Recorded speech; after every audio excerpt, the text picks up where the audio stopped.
Outward is Tahoma, and Tahoma, of course, is a very beautiful American bald eagle. Raise your hand if you have seen a bald eagle in the wild. All right, looks like just about everybody.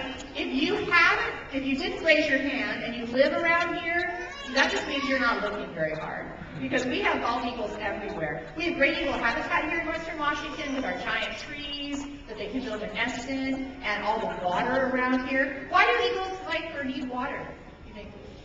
For the fish, that's right. This is a fish. Good girl. So, okay, she learned to catch a ball. She learned this in like 2 days. That was really easy. So we decided to expand that behavior a little bit and have her catch some other things like this crazy jack that goes all over the place. That one's very fun. Bring it on back. She just likes to play with her toys a bit too, of course.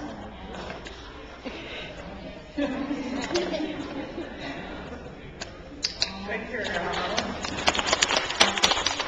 Okay, so that's her jack, and then this toy is really one of her favorites. Station. No, that's the opposite of station.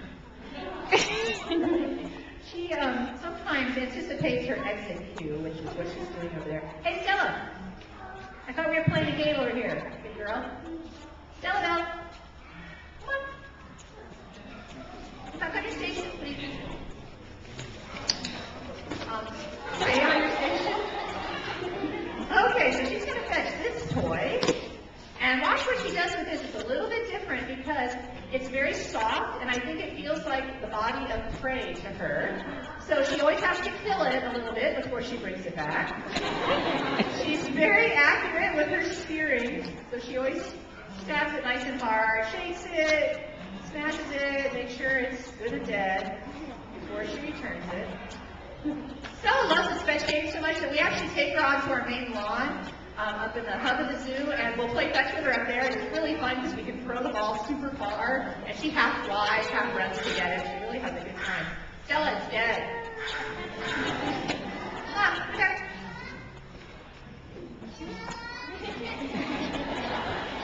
This one always takes her a while. Okay, she's in there. Good. Okay, and then the very last thing she's going to demonstrate is, so now if you imagine this being prey, well, this is a lot more like prey, isn't it? So let's see what she does with a snake. What you should watch for here is pretty amazing. She is, even though she's never lived in the wild, she's never killed a snake or encountered a live one, she is very accurate about always spearing it in the head. She goes for the head over and over and bites it in the head, spears it in the head. In the wild, these guys do eat a lot of snakes, and if they're venomous, that's of course something they want to do to kill them off really fast. Great job, Stella. Okay, so now we're going to wrap things up with her actual exit. But first, I'm going to give her a few more treats for being such an excellent hornbill today. She's very, very enthusiastic. You want to get that with your girl?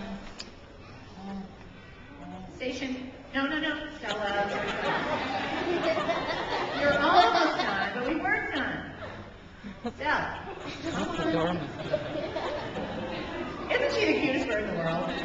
She pretty much is. Okay, so give her a last couple of mealworms here, and then we're going to say goodbye. Now it's time for all of us who work down here. For one reason, she is super smart, so she's really fun to train and work with.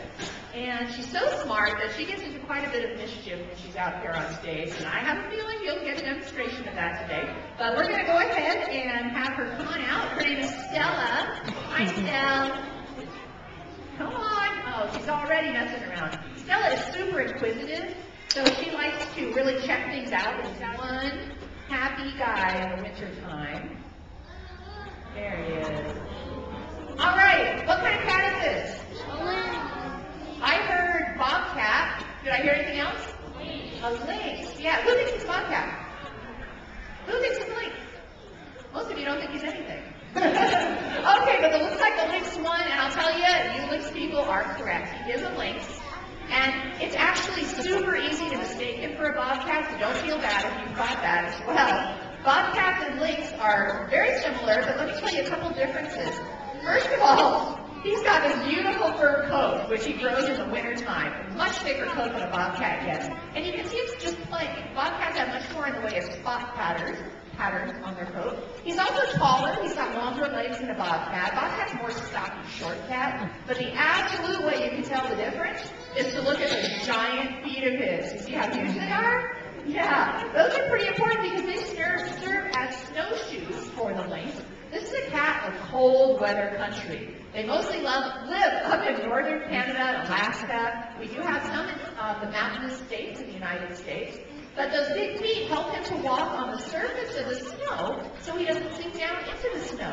And that's pretty important because he's going to hunt prey that can run right over the snow. His very favorite prey is a rabbit called a snowshoe hare. And I think it's interesting, if you look at him, he's really built a lot like a rabbit himself, even down to the little short tail that he has, which is totally natural, by the way.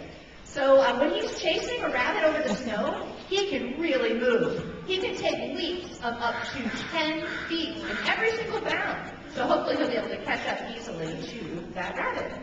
Well, we're very lucky here in Washington. We actually have a small population of lynx. And we have about 200 that live up in the North Cascades, sort of by the border of Canada. So it's pretty cool to know that we have such an amazing wilderness cat here in our state because they are very shy. They don't do well around people at all. If you've ever seen a wild cat around on a trail or even in your yard, perhaps, that is definitely a bobcat and not a lynx. Well, one last thing I just want to tell you quickly before Yukon totally runs out of patience today. Some of you might think because Yukon's on a leash and he looks really friendly, really sweet, really cuddly, you might have the impression that he would make a really great pet to have at home. Anyone think that?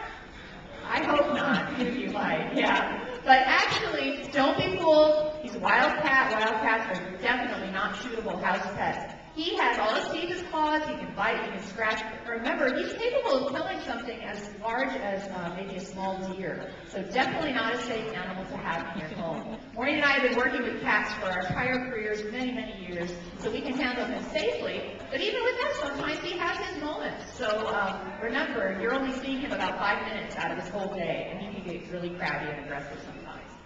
All right, well, he obviously wants to head on off stage. He is actually going to be hanging out in our exercise yard for a little bit. So as you exit our program when we're all done, just head off to the left and you'll be able to see him running around out there. Or he might be sleeping in the corner. No guarantees, but that's where you can look for him a little bit later on. Okay. And her name is Tilly, and she is... Oh, here she comes. She's been in a very rambunctious mood lately, so hopefully she's not going to be too crazy out here. Here she is. Tilly is an aardvark. A lot of people think she's an anteater, but she's not. Those are two completely different animals that are not even related. Aardvarks like Tilly live in Africa, and she is really good at eating the same things that an anteater might eat, those colonial nesting animals like ants and termites. So you notice how she very easily dug up that little box there. Well, in the wild, she would first have to find her prey by listening. You can see she's got these gigantic ears. And she'll also sniff out her prey. Check out that nose of hers. She's got an amazing sense of smell. So she's going to look for maybe a rotting log or a big termite mound that might look kind of like this one. And once she finds a promising spot, that's when she's going to use these big hook-like claws to rip it open. And then, this is what she's waiting for. She's very impatient today. Well, it's because you dug too fast. Let's stay at your hole longer. Get back down there. Get back down there.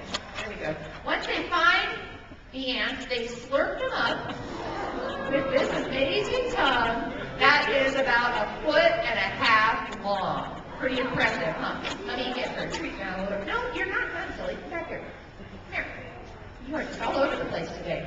And you'll notice inside this tube, it doesn't look like she's eating ants or termites, does it? No? You know what this is? It's her favorite treat in the world, vanilla yogurt.